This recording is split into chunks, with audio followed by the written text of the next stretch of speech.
آج ہمارے لیے بڑی مسرت کا موقع ہے کہ آج ہمارے سامنے ملک ہندوستان میں جو تعلیم سے جڑی ہوئی اور تعلیمی میدان میں انقلاب برپا کرنے والی شخصیات ہمارے ساتھ میں موجود ہیں۔ حضرت مولانا سید سلمان حسینی ندوی صاحب دامت برکاتہم، ہندوستان ہی نہیں عالم اسلام میں آپ کا ایک الگ مقام ہے، ایک حیثیت ہے، اور پورا عالم اسلام آپ کو جانتا ہے اور مانتا ہے اور آپ کی ہدایات کو غور سے سنتا ہے۔ اور تعلیمی میدان میں مولانا کا مشن جمعیت شباب الاسلام کے ذریعے سے تقریباً 35 سال پر محیط ہے۔ مولانا نے جہاں پر مدرسوں کے قیام کی فکر فرمائی اور اس کے انتظامات کیے، وہیں روز اول سے مولانا کو اس بات کی فکر رہی کہ اسکولوں کا بھی ایک جال بچھایا جائے پورے ملک میں، اور اس میں اللہ تعالیٰ نے جس حد تک توفیق دی اس حد تک کامیابی حاصل ہوئی۔ اور اسی طرح سے ماڈرن ایجوکیشن میں مولانا نے ایک طبیہ کالج بھی قائم فرمایا، ITI بھی قائم فرمایا، اور مختلف شعبے۔ اس طرح سے کوشش کی گئی کہ تعلیم کا جو وحدانی نظام ہے اس کو برپا کرنے کی کوشش کی جائے۔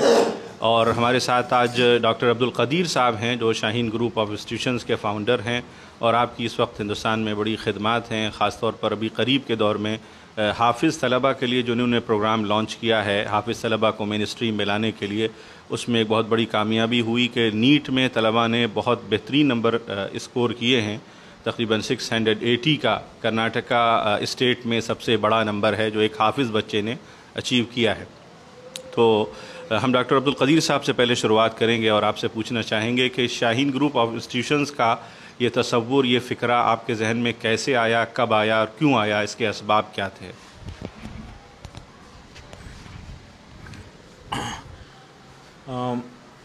میری اپنی ڈگری کے بعد، سول انجینئرنگ کے بعد، میں مروونی کارپوریشن جاپان کی ایک کمپنی میں بحیثیت سول انجینئر کام کر رہا تھا۔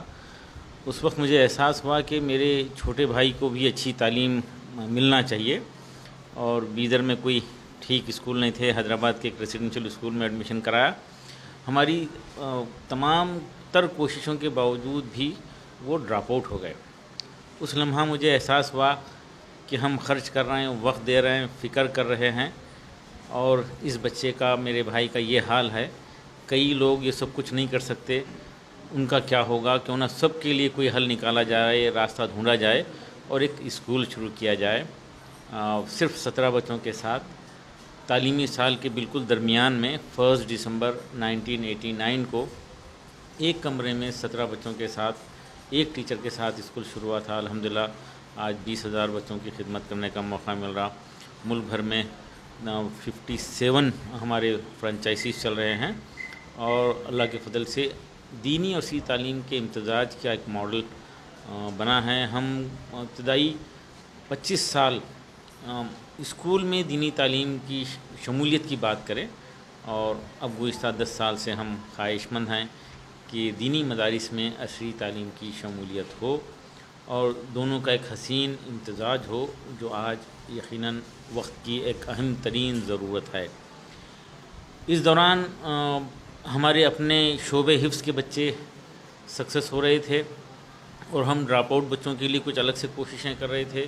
ایک الگ سے شعبہ بنا دیے تھے، AICU، اکیڈمک انٹینسیو کیئر یونٹ، اور وہاں پر ڈراپ آؤٹ بچوں کو لے کر محنت کر رہے تھے، وہ سکسیسفل ہو رہے تھے۔ اور ہمارے اپنے شعبے حفظ کے بچے حفظ کے بعد عصری تعلیم سے جڑ کر وہ بھی ڈاکٹر بن رہے تھے۔ تو 12 سال پہلے احساس ہوا کیوں نہ یہ طریقہ کار ملک بھر کے حفاظ کے لیے اختیار کیا جائے تو زیادہ آسان ہوگا۔ یقیناً حافظ ہوتے ہیں تو ذہین ہوتے ہیں، حافظ ہوتے ہیں تو محنتی ہوتے ہیں، ان کو ٹیلر بنانے کی بات کی جاتی ہے گزشتہ 60-70 سال سے، جو سراسر غلط ہے۔ حافظ ہے تو میرا ماننا ہے IAS بنا دو، IPS بنا دو، ڈاکٹر انجینئر بنا دو، وہ کچھ نہیں بن سکا تو ڈائریکٹر، مینیجر، ایڈمنسٹریٹر بن ہی جائے گا۔ اس خواہش کے ساتھ 12 سال پہلے شروعات ہوئی تھی، اور الحمدللہ حفظ القرآن پلس کے اب 30 سے زائد مراکز ملک بھر میں کام کر رہے ہیں۔ بیدر کیمپس میں 600 سے زائد حفاظ ملک بھر کے آ کر وہاں پہ عصری تعلیم سے جڑ رہے ہیں۔ اس سال نیٹ 2022 میں 12 حفاظ گورنمنٹ میڈیکل سیٹ حاصل کر رہے ہیں۔ ہمارے اپنے ایک اسٹوڈنٹ علی اقبال 680 مارکس لا کر شاہین کے ٹاپر، نارتھ کرناٹکا کے ٹاپر بنے، اور وہ انڈیا کے ٹاپ 5 کالجز میں کسی کالج میں ایڈمیشن لے رہے ہیں، اور ایسی بھی مثالیں ہیں۔ ہمارے پہلے ہی بیچ میں حافظ ابو سفیان جو بنگلور سے آئے تھے، جو کبھی اسکول کی شکل نہیں دیکھے تھے، 3 سال کے اندر government medical college Raichur government medical college میں ایڈمیشن لیے، ان کا MBBS ہو گیا ہے، اور اب وہ گورنمنٹ جاب کرتے ہوئے PG کی تیاری کر رہے ہیں۔ ان کے چھوٹے بھائی اس سال کوالیفائی ہوئے ہیں، ان کو گورنمنٹ سیٹ مل رہی ہے، اور ایک چھوٹے بھائی 12th میں ہیں، حافظ ہیں۔ اس طرح حافظ ابو سفیان کے 6 بھائی حافظ ہیں، اور وہ 6 کے 6 شاہین سے جڑ چکے ہیں، اور کوئی 12th میں 10th میں 9th میں پڑھ رہے ہیں، اور ہم کو پوری امید ہے انشاءاللہ، اللہ سے دعا ہے کہ یہ سارے کے سارے ڈاکٹر بنے۔ یہ ممکن ہے، یہ ہو رہا ہے ماشاءاللہ، ان کے گھر میں اب 3 ڈاکٹر تو بن ہی جائیں گے۔ تو اس طرح سے ابھی ہمارے حافظ بچے علی گڑھ مسلم یونیورسٹی میں پڑھ رہے ہیں، دلی میں پڑھ رہے ہیں، انڈیا کے ٹاپ کالجز میں جا رہے ہیں۔ اس سال 12 بچے جو ہے سکسیسفل ہوئے ہیں۔ اس سال ہمارا ایک خصوصی اعلان ہے ملک بھر کے حفاظ کے لیے۔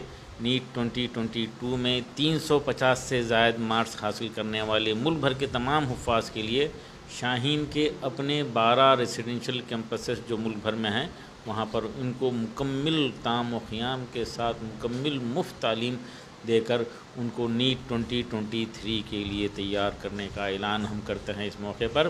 اور ساتھ ہی ساتھ حیدرآباد اور بنگلور میں نئے حفظ القرآن پلس کے مراکز شروع ہو رہے ہیں، وہاں پر حفاظ کو جو عصری تعلیم سے بالکل ہی نابلد ہیں، جو 10th پاس نہیں ہیں، ان کو لے کر ان کو 10th 11th 12th کرا کر گریجویشن میں ایڈمیشن کے قابل بنا کر بھیجنے کا ہمارا منصوبہ ہے۔ میں چاہوں گا کہ ہمارا میسیج ملک بھر کے حفاظ تک پہنچانے میں آپ تمام ہمارا تعاون فرمائیں۔